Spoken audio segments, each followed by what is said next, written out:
The Donkey and the King. How a Donkey Found His Identity. Once, long ago, there was a little donkey.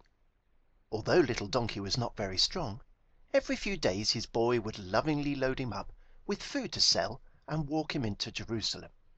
"You're doing a good job, little donkey," the boy would exclaim. But at night in the stable, the other donkeys would make fun of him. "I'm strong enough to pull the millstone to grind wheat," said Biggest Donkey. "I'm the biggest and the best of all the donkeys. You're so little you can only carry food to the market." Poor little donkey was so sad.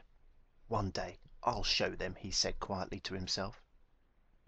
Then one day, when little donkey was tied up outside the stable, waiting to be loaded up, two men came and spoke with the boy. "Something special for you to do today, little donkey," said the boy, as he untied little donkey's lead and gave it to one of the men. As little donkey was being led away, one man said to the other, "How did the master know about this donkey?" The other man whispered something back. Little donkey was puzzled. Did this master they're talking about see something special about me? Soon little donkey was brought to a kindly bearded man. "Jesus, we found the donkey just like you said." The kindly bearded man smiled at them and tickled little donkey behind the ears. His friends threw cloaks on little donkey's back, and Jesus sat on the donkey. Little donkey had never had anyone sit on him before. He found the bearded man big and very awkward to carry. It wasn't like carrying food to the market. "I don't like this at all. Why didn't he choose Biggest Donkey?" thought little donkey as he plodded forward very slowly. Soon little donkey became aware of the crowds of people lining the road. They were shouting, "Hosanna! Hosanna to the King of Kings!" as they excitedly waved palm leaves. Little donkey soon forgot about how awkward it was to carry the bearded man. As he looked in awe at the crowds cheering, he thought, "I knew it! I knew I was meant for more than carrying food. The bearded man knew it too, and the crowds see it. I'm not a little donkey. I'm a king!" That night in the stable, little donkey told all the other donkeys how the bearded man had chosen him and how the crowd had cheered for him and called him the King of Kings. "I may be the littlest donkey, but I am the king of all the donkeys." "No, you're not," declared Biggest Donkey. "I am, and I can prove it," said Little Donkey. "Come with me tomorrow to the market and you'll see all the crowds cheering for me."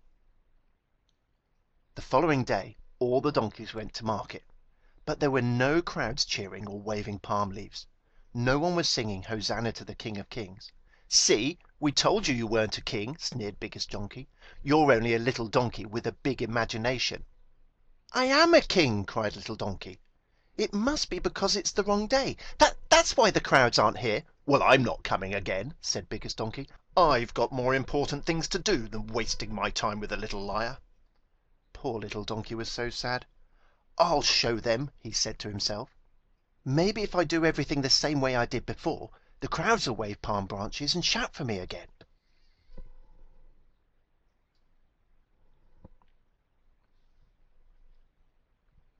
Poor little donkey was so sad.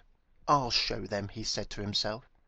"Maybe if I do everything in the same way I did before, the crowds will wave palm branches and shout for me again." Little donkey was eager to go to the market on the right day. As soon as his boy secured the burden on his back, little donkey set off at the quickest pace he'd ever done. "You're very keen today," said his boy. Now there were crowds streaming into Jerusalem, but no one was cheering for little donkey. "Perhaps I need to have someone riding on my back like before," he thought. So little donkey nudged the little boy and put his head down to try and encourage the boy to sit on him.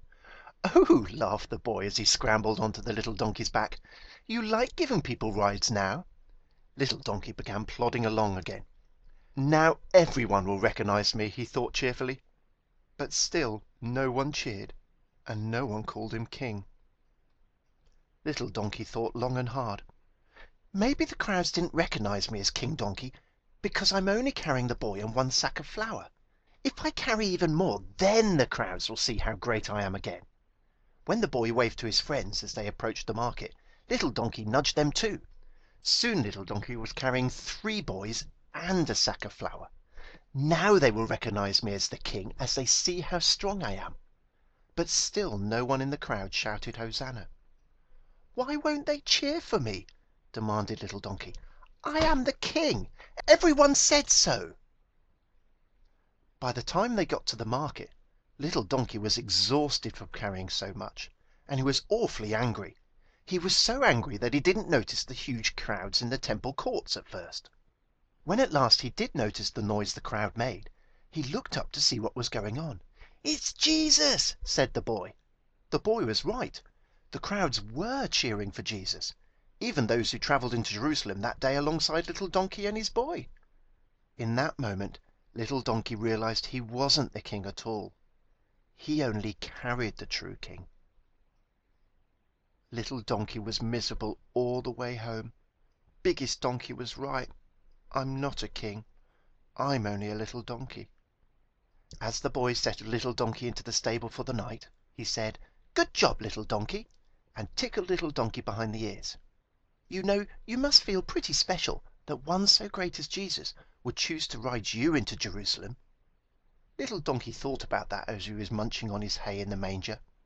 "I may not be the biggest, and I may not be able to grind wheat, and I may not even be a king, but I was chosen to be ridden by the King of Kings, which makes me pretty special in his eyes." And he tickled me behind the ears. The Donkey and the King is the first book in the Lost Parables series, standalone allegorical tales that will speak to both children and adults. It's available as an ebook on Amazon. And for additional resources, including discussion questions and these PowerPoint slides, visit johnspencerwrites.com/resources.